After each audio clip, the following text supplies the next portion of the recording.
जिस घर में कबूतर अंडे देता है वह घर आबाद होता है या बर्बाद। यदि आपके घर में कबूतर आते हैं और वह आपके घर में अंडे दे देते हैं और आपके घर में बैठकर गुटुरगों की आवाज करते हैं, तो इसका आपके घर में क्या प्रभाव पड़ता है? क्या इससे आपके घर में गरीबी आती है या आपके घर का नसीब खुल जाता है? चलिए समझते हैं इस कहानी के माध्यम से। प्राचीन समय की बात है, एक गांव में एक किसान रहता था। उस किसान के एक लड़का था जो बिल्कुल छोटा था और उस किसान के घर में एक कबूतर का जोड़ा भी रहता था। किसान की पत्नी जो थी वह नास्तिक थी। वह परिंदों से बड़ी नफरत किया करती थी और वह किसान सभी परिंदों से बड़ा ही प्रेम किया करता था। किसान रोजाना प्रातःकाल उठकर उन परिंदों को दाना डालता था और पानी की व्यवस्था करता था, परंतु किसान की पत्नी परिंदों से नफरत करती थी, जिस कारण से वह इस बात को लेकर किसान से अक्सर झगड़ा करती रहती थी कि आप इन परिंदों को क्यों दाना पानी डालते हो, यह मुझे बिल्कुल पसंद नहीं है, आप इनको दाना पानी डालना छोड़ दो। फिर किसान अपनी पत्नी को समझाता है और कहता है कि हे प्रिय, यह सभी पक्षी भगवान की ही देन है। भगवान ने जितने भी परिंदे बनाए हैं, यह सभी परिंदे हर इंसान को दुआ देते हैं, यह कभी भी बद्दुआ नहीं देते हैं। यह हमारे लिए भगवान से दुआ करते हैं, इसलिए इन परिंदों की सेवा करना भी हमारा फर्ज है। इनकी देखरेख करना हर मनुष्य का कर्तव्य होता है।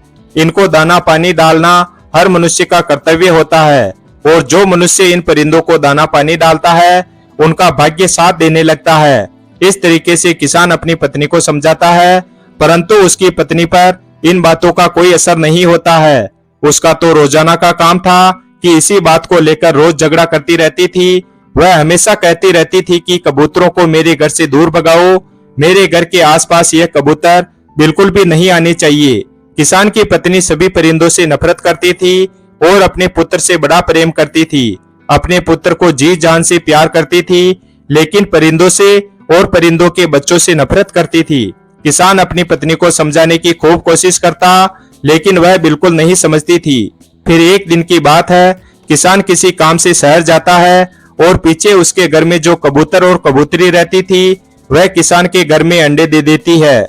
अब किसान की पत्नी इस बात को लेकर किसान से झगड़ा करने लगती है।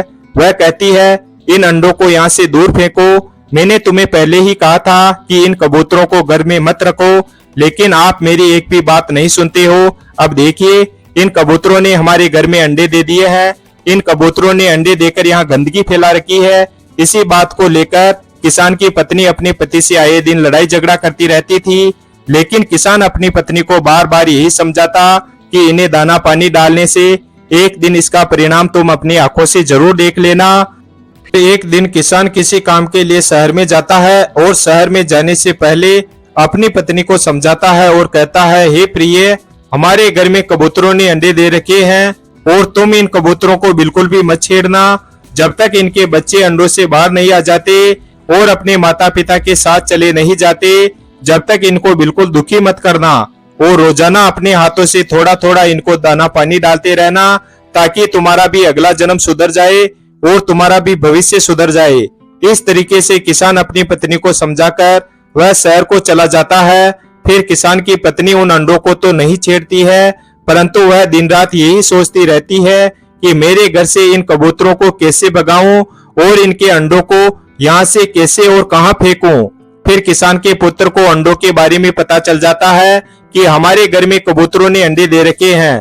अब किसान का पुत्र इस बात का इंतजार कर रहा था कि कब मेरी माँ घर से बाहर जाए और मैं इन अंडों को देखूं। पिताजी तो शहर चले गए हैं, लेकिन अब मेरी माँ घर पर है। जब मेरी माँ घर से कहीं बाहर चली जाएगी तब मैं इन कबूतरों के अंडों को देखूंगा। फिर उसके कुछ ही देर बाद किसान की पत्नी किसी काम के लिए घर से बाहर चली जाती है। अब किसान का पुत्र कबूतरों के अंडों को देखने लगता है और उनसे खेलने लगता है। तभी उसकी माँ वापस अपने घर पर आ जाती है। जब वह वापस घर में आती है तो वह देखती है कि उसका छोटा सा लड़का उन कबूतरों के अंडों को हाथ में ले रखा है। यह देखकर वह बड़ी क्रोधित होती है और अपने बच्चे को मारने पीटने लग जाती है और अपने बच्चे को डांटने लगती है। जैसे ही किसान की पत्नी बच्चे का हाथ पकड़कर खींचती है तो उसके बच्चे के दूसरे हाथ में जो कबूतर का घोंसला पकड़ा हुआ था वह छूटकर नीचे गिर जाता है और सारे अंडे फूट जाते हैं और एक अंडा उस बच्चे के हाथ में था, उसको भी किसान की पत्नी उसके हाथ से छीनकर जमीन पर गिरा देती है तो वह अंडा भी फूट जाता है और वह अपने बच्चे को खूब पीटने लगती है। फिर जब कबूतर और कबूतरी किसान के घर आते हैं और अपने अंडों को फूटा हुआ देखते हैं तो बड़े दुखी होते हैं और बड़े चिंतित हो जाते हैं। उनकी आंखों से आंसू बहने लगते हैं और रोने लगते हैं, लेकिन वो तो परिंदे हैं, करे तो क्या करे। तभी उसी वक्त वह किसान भी शहर से वापस घर आ जाता है और वह देखता है कि उसका छोटा सा लड़का जोर जोर से रो रहा है। यह देखकर किसान अपने बच्चे के पास जाता है और बच्चे से पूछता है कि बेटा, ऐसी क्या बात हो गई जो तुम रो रहे हो। तो वह किसान का लड़का उससे कुछ नहीं कहता है और रोता रहता है। फिर किसान तुरंत अपनी पत्नी के पास जाता है और अपनी पत्नी से पूछता है कि बच्चा क्यों रो रहा है। तब उसकी पत्नी किसान से कहती है कि मैंने तुम्हें पहले ही कहा था कि इन कबूतरों को घर में मत रखो। आज देखो, हमारे पुत्र ने कबूतरों के अंडों को पकड़ लिया है, इसलिए मैंने इसको मारा है, इसलिए यह रो रहा है। किसान जब कबूतरों के अंडों के पास जाता है तो वह देखता है कि कबूतर के पूरे अंडे फूटे हुए पड़े हैं।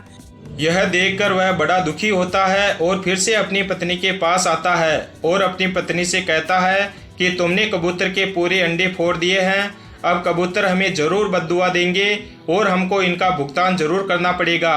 फिर यह बात यहीं पर खत्म हो जाती है और अब कुछ समय बीत जाता है और कुछ समय बीत जाने के बाद किसान फिर से किसी जरूरी काम को लेकर शहर जाता है। जब किसान शहर को जाता है तो पीछे से उसका लड़का अचानक बीमार हो जाता है। अब किसान की पत्नी अपने बच्चे को इधर उधर लेकर घूमती है और इलाज करवाती है।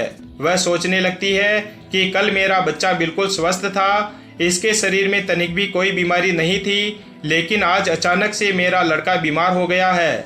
किसान की पत्नी अपने लड़के का बड़े बड़े वैद्यों से इलाज करवाती है, लेकिन उसको तनिक भी फर्क नहीं पड़ता है और उसकी बीमारी में तनिक भी सुधार नहीं आता है और धीरे धीरे बीमारी बढ़ती जाती है। किसान की पत्नी बड़ी दुखी हो जाती है और रोने लगती है और कहती है कि मेरा एक ही पुत्र है और यदि इसको कुछ हो गया तो हम क्या करेंगे।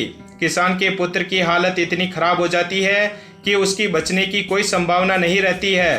तब किसान की पत्नी भगवान के मंदिर में जाती है और भगवान से दुआ करती है और कहती है कि प्रभु, मेरा एक ही पुत्र है, इसको बचा लीजिए।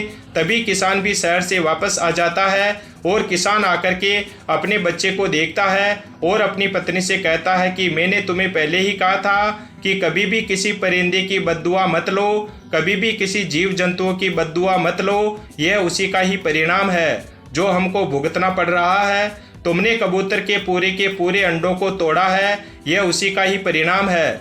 वह भी तो उनके छोटे छोटे बच्चे थे, उनको तुमने जीते जी संसार में आने से पहले ही मार दिया है, इसलिए यह संकट हम पर आया है। किसान की पत्नी भगवान से दिन रात दुआ करती है और अपने बच्चे के ठीक होने की प्रार्थना करती है, लेकिन भगवान तक उसकी आवाज़ नहीं पहुंचती है, क्योंकि उसने उसके जीवन में इतने सारे पाप किए थे।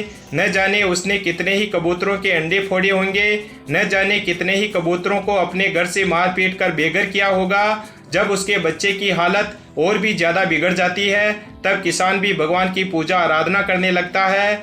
जब किसान भगवान की पूजा आराधना करता है तब किसान की पुकार भगवान के दरबार तक पहुंच जाती है और धीरे धीरे उसका लड़का स्वस्थ होने लगता है। किसान अपनी पत्नी को समझाता है और कहता है कि कभी भी किसी की बद्दुआ मत लो, यदि तुम कभी भी किसी जीव जंतुओं की बद्दुआ लोगे तो उसका भुगतान तुमको जरूर करना पड़ेगा। और जब आपके घर में कोई भी परिंदे यदि अंडे दे देते हैं और अपने बच्चों को जन्म दे देते हैं तो उनको उस वक्त वहाँ से मत हटाओ, उनको तब तक मत हटाओ जब तक उनके बच्चे उनके साथ जाने के लिए तैयार नहीं हो जाते हैं। अब किसान की पत्नी को यह बात बिल्कुल समझ में आ जाती है। उसके बाद वह भी परिंदों की सेवा करने लगती है, परिंदों को रोज दाना पानी डालने लगती है और धीरे धीरे उसका भाग्य साथ देने लगता है। अब उनके घर में किसी भी प्रकार की कोई कमी नहीं रहती है और उनके घर में बरकत होने लगती है।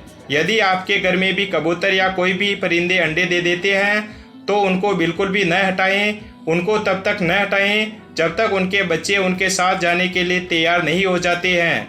और एक बात है, यदि आपके घर में कबूतर रोज घुटुर की आवाज़ करते हैं तो यह अशुभ संकेत है।